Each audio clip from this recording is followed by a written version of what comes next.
ஒரு நாள் வழக்கம் போல் சிட்டுவும் ஜூஜுவும் உணவு தேட பறந்து போகிறாங்க. அப்போ அடர்ந்த காட்டுக்கு நடுவில் ஒரு குட்டி ஸ்ட்ராபெரி மரம் இருந்துச்சு. அதை பார்த்ததும் சிட்டுக்கு ரொம்ப ஆசையாயிடுச்சு. ஏய் ஜூஜு, அந்த ஸ்ட்ராபெரி மரத்தில் உள்ள ஸ்ட்ராபெரி பழங்களை பறித்து சாப்பிட்லாமா? எனக்கு பார்க்கும்போதே ரொம்ப ஆசையாக இருக்குது. சிட்டு, இது வேற யாராவது மரமா இருக்க போகுது. பெரிய பறவையோட மரமா இருந்தா கண்டிப்பா நம்மள அடிச்சிரும். இது காட்டுக்குள்ளே இருக்கிற மரம். இதை யாருமே சொந்தம் கொண்டாட முடியாது. இது எல்லாருக்கும் பொதுவான மரம்தான். வா, நம்ம போய் ஸ்ட்ராபெரி பழங்களை சாப்பிடலாம் அப்படின்னு சிட்டுவும் ஜூஜுவும் அந்த ஸ்ட்ராபெரி பழங்களை பறித்து சாப்பிட்டாங்க. வயிறு ஃபுல்லானதும், சிட்டு, நான் சொன்னேன்ல, இந்த பழம் ரொம்ப ருசியா இருக்கு பாத்தியா? எவ்வளோ அழகா இருக்குது பாத்தியா? இதை நம்ம கொஞ்சம் வீட்டுக்கு பறிச்சுட்டு போயிடலாம் அப்படின்னு சிட்டுவும் ஜூஜுவும் கொஞ்சம் பழங்களை பறிச்சுக்கிட்டு வீட்டுக்கு வராங்க. அப்போ திடீர்னு ஒரு சத்தம். ஐயோ அம்மா, எனக்கு வயிறு வலிக்குதே, என்னை யாராவது காப்பாத்துங்க, எனக்கு ரொம்ப வயிறு வலிக்குது அப்படின்னு ஒரு சத்தம். அதை கேட்டதும் சிட்டு பயந்துட்டா. ஜூஜு, அங்கே பாத்தியா, ஏதோ ஒரு சவுண்டு கேட்குது.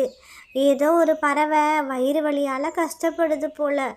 அழுகிற சவுண்டு கேட்குது. சரி வா, நம்ம 2 பேரும் போய் பார்க்கலாம் அப்படின்னு சிட்டுவும் ஜூஜுவும் அந்த வீட்டை நோக்கி போகிறாங்க. பக்கத்தில் போய் பார்த்ததும் அது காரியோட வீடு.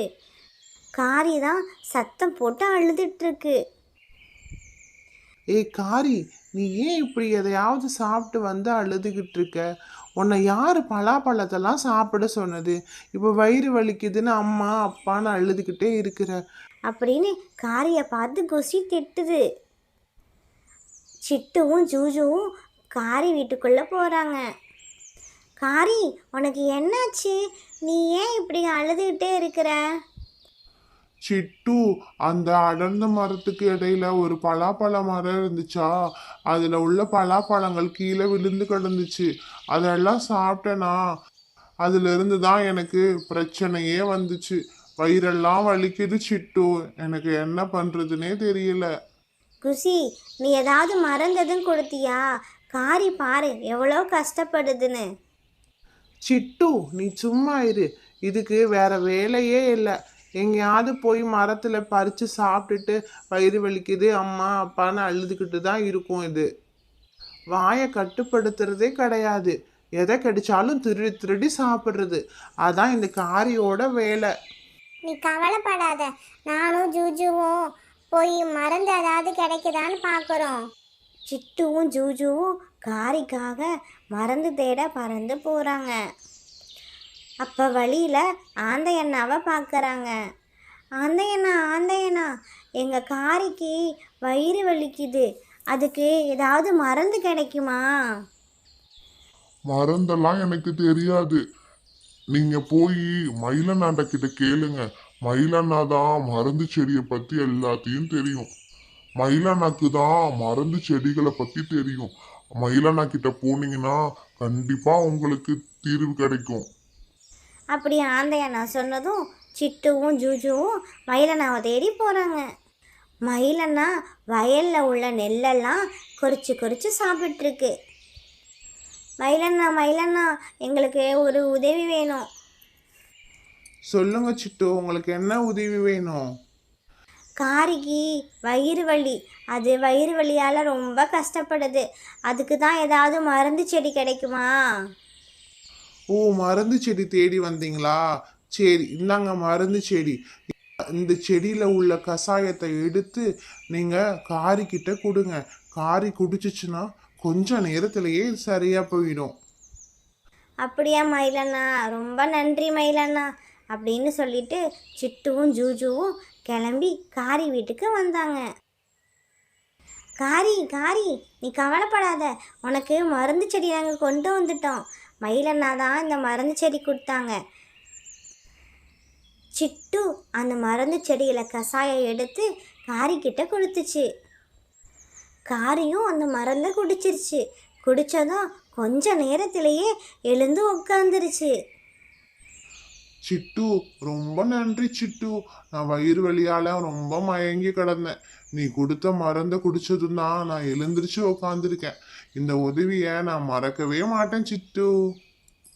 அப்படி சொன்னதும் சிட்டு தனக்கிட்ட இருந்த ஸ்ட்ராபெரி பழங்களை காரிக்கிட்ட கொடுத்துச்சு. காரி, இந்தா, நாங்கள் உணவு தேட போனப்ப இந்த ஸ்ட்ராபெரி பழங்கள் கிடச்சிச்சு, இதை நீங்கள் சாப்பிடுங்க அப்படின்னு சொல்லிட்டு சிட்டுவும் ஜூஜுவும் தன்னோட வீட்டுக்கு வந்துட்டாங்க.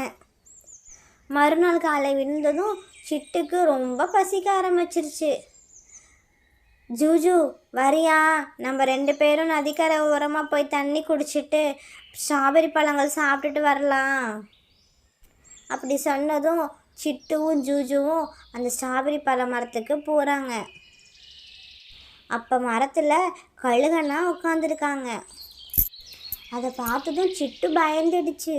அச்சோ, இது என்ன கழுகண்ணா மரமா? நம்ம வேற இங்கே பழங்கள் பறித்து சாப்பிட்டோமே, ஏதாவது கண்டிப்பாக சொல்ல போகுது, நம்மளை அடிக்க தான் போகுது அப்படின்னு பயப்படுது.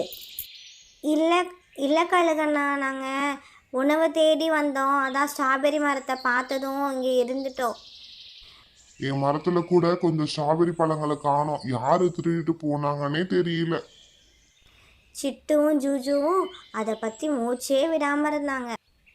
சரி வாங்க, இந்தாங்க, ஆளுக்கு ஒரு பழம் எடுத்துட்டு சாப்பிட்டு போங்க அப்படின்னு கழுகண்ணா சொன்னதும் சிட்டுவும் ஜூஜுவும் ஆளுக்கு ஒரு பழத்தை எடுத்துக்கிட்டு கிளம்பிட்டாங்க.